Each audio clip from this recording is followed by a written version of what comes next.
डाउ देखेंगे तो थोड़ा सा दबाव डाइजेस्ट करना है, नैस्डैक देखेंगे तो थोड़ी सी तेजी, इसलिए मैंने कहा था मिला जुला संकेत। पर दरअसल इंटरनल्स कैसे हैं उस पर अब बातचीत हो जाए।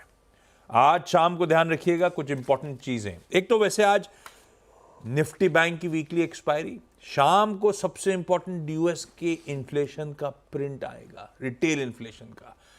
उससे पहले इस तरह का मिला जुला सेशन था, लेकिन नीरज जी बताएंगे वो ओवरनाइट हुआ क्या, मूड कैसा है, और क्रूड में भी जो $70 के नीचे ब्रेंड नजर आ रहा है उसके पीछे की वजह। Neeraj ji good morning.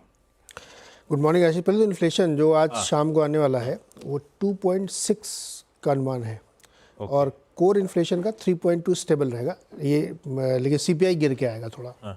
तो ये अच्छी खबर है अगर ऐसा ही आता है तो।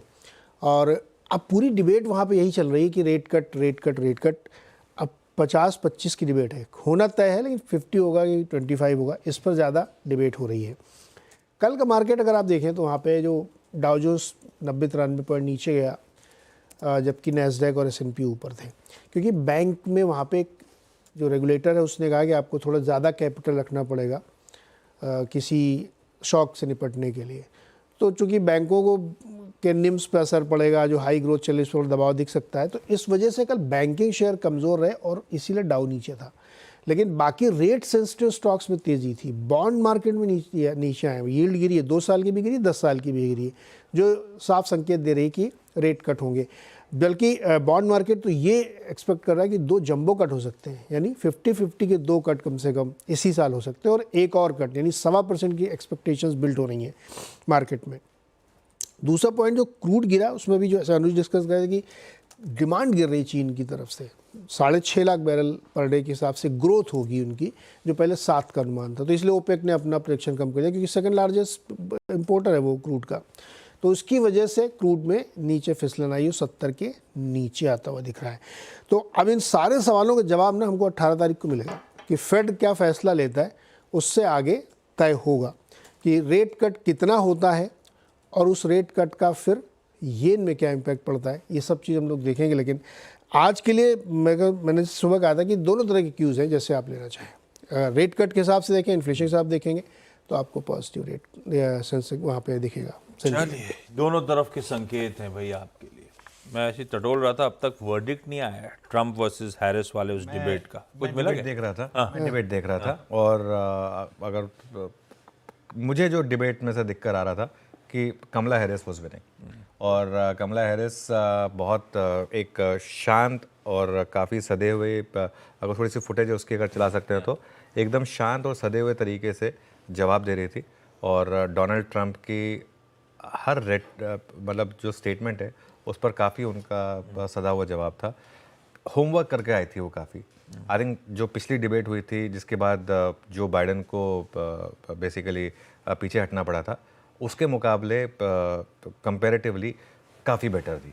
और आप देखिएगा आज आई थिंक दोपहर तक या शाम तक इसके वर्डिक्ट आ जाएंगे और ये माना जाएगा कि आज की डिबेट एटलीस्ट कमला हैरिस ने जीती है।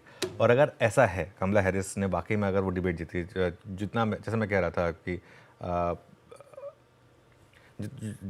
अभी चल रही है डिबेट, वैसे मेरे ख्याल से 8 बजे तक होनी थी, 6:30 से 8, 90 मिनट। तो थोड़ा लाइव फुटेज रख दीजिए। कुछ है क्या लाइव फुटेज? हाँ, तो मुझे जो सुनने में आ रहा है, मतलब जो मेरा फीडबैक है, मैं तो आज सुबह आया था। आज एक्चुअली मैं थोड़ा सा ये इस चक्कर में बिग स्टॉक भी थोड़ा लेट हो गया उस चक्कर में, क्योंकि मैं काफ़ी डिबेट सुनने लग गया था मैं उस चक्कर में। तो इसके लिए तो डिबेट जो मुझे लग रहा है कि ये कमला हैरिस के फेवर में जा रही थी। अब पिछले 15-20 मिनट में क्या हुआ वो पता नहीं, क्योंकि उसके बाद मैं शो की तैयारी में आ गया था। लेकिन यूएस मार्केट के लिए ये एक इम्पॉर्टेंट चीज़ है, क्योंकि यूएस मार्केट चाहती है कि भाई ये ट्रम्प जीतें, ठीक है, क्योंकि वो मार्केट के लिए पॉजिटिव है। लेकिन आज शाम को पता चल जाएगा यूएस मार्केट इस तरीके से बिहेव करता है। टैक्स कट्स की बात फिर कर रहे हैं ट्रम्प साहब। वैसे जब मैंने मैंने 6:30 शुरू हुआ था तब देखा था वाला पार्ट, तो टैक्स कट वाली बहुत प्रॉमिनेंट डिबेट चल रही थी। खैर, ये वर्डिक्ट थोड़ी देर में आ जाएगा, बेटिंग मार्केट सारा खुलासा कर ही देगा।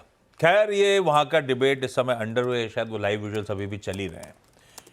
अब आइए आज के सेटअप पे, उसके बाद चलेंगे निफ्टी बैंक के अप्रोच। हैंडओवर मिला जुला है, जैसा आपको चाहिए, तेजी वाला क्यों मंदी वाला क्यों, दोनों मिल रहे हैं यूएस से।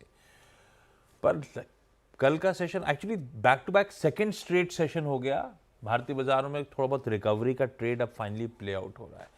वो 750 से जो घूमे थे, अब हम 25,000 के ऊपर के शेड्स पे वो रिक्लेम कर गए 25,000 को।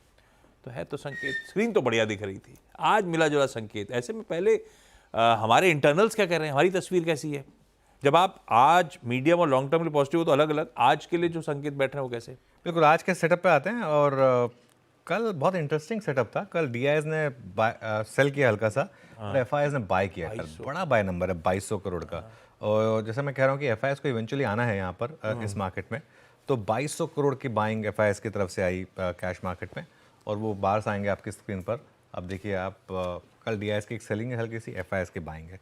एफआईएस ने कल इंडेक्स में बाय किया करीब करीब 179 करोड़, और स्टॉक्स में सेल किया है करीब करीब 3900 करोड़। तो ठीक है, ये नंबर ठीक ठाक है। इंडेक्स फ्यूचर्स में 270 करोड़ में की बाइंग बैंक निफ्टी में हुई, और छोटी सी 17 करोड़ की बाइंग निफ्टी फ्यूचर्स में हुई। और ट्रेंड आएगा आपकी स्क्रीन पर। वैसे ट्रेंड कुछ है नहीं इंडेक्स फ्यूचर्स में, मुझे समझ में नहीं आ रहा है एफआईएस करके आ रहे हैं, क्योंकि एक कभी बाय कभी सेल, बहुत ज़्यादा ऑल ओवर द प्लेस है ये। इवन लॉन्ग शॉर्ट भी अगर आप देखेंगे तो कल कोई बहुत ज़्यादा चेंजेस नहीं है। 1300 लॉन्ग बढ़े और 370 के करीब शॉर्ट कटे। और लॉन्ग शॉर्ट की जहाँ तक बात है तो वो ग्राफ जो है वो एकदम स्टेबल है, कोई मूव नहीं है इसमें। और 70% थे हम, अब 64% पर हैं। 1,57,000 लॉन्ग कॉन्ट्रैक्ट पर हैं, तो वो भी कल के जितना ही है। इंडेक्स ऑप्शंस के अगर आप चेंजेस देखेंगे तो वहाँ पर भी कुछ बहुत ज़्यादा है नहीं। कॉल्स में कल पोजीशन अनवाइंड हुई है, पुट्स में कल पोजीशन ऐड हुई है। तो एक मार्केट पे एक शायद एक, क्योंकि आज बैंक निफ्टी कल निफ्टी की एक्सपायरी है, शायद एक ऑप्शन राइटर्स एक जोन को में रखने की तैयारी कर रहे हैं मार्केट को, ये आपको सेटअप बता रहा है। अच्छा, सेटअप में मैं आज एक चीज़ जोड़ रहा हूँ, कुछ इंडिविजुअल स्टॉक्स जहाँ पर इंटरेस्टिंग प्राइस एक्शन आपको देखने को मिला। पहले तो देखते हैं जहाँ पर लॉन्ग बने। डिवीज लैब्स और सिंजीन, ये दो स्टॉक्स है जहाँ पर मैसिव लॉन्ग बिल्डअप हुआ, खासतौर से डिवीज लैब्स कल का स्टॉक ऑफ द डे था। शॉर्ट्स कहाँ बने आशीष? कल पीएफसी और आरईसी में, दोनों में अच्छा खासा ओपन इंटरेस्ट था और स्टॉक प्राइस में काफ़ी बड़ी डिक्लाइन थी। शॉर्ट कवरिंग कहाँ हुई? टाटा पावर में बड़ी शॉर्ट कवरिंग थी कल, 6.5% का ओपन इंटरेस्ट कम हुआ और 6.5% ही स्टॉक ऊपर था। और ग्रैन्यूल्स में भी काफ़ी कल शॉर्ट कवरिंग थी। और long unwinding obviously insurance stocks में हुई थी कल। ये सबको पता ही था कि कल इनमें प्रॉब्लम आएगी। इंडिया विक्स 6.5% नीचे था।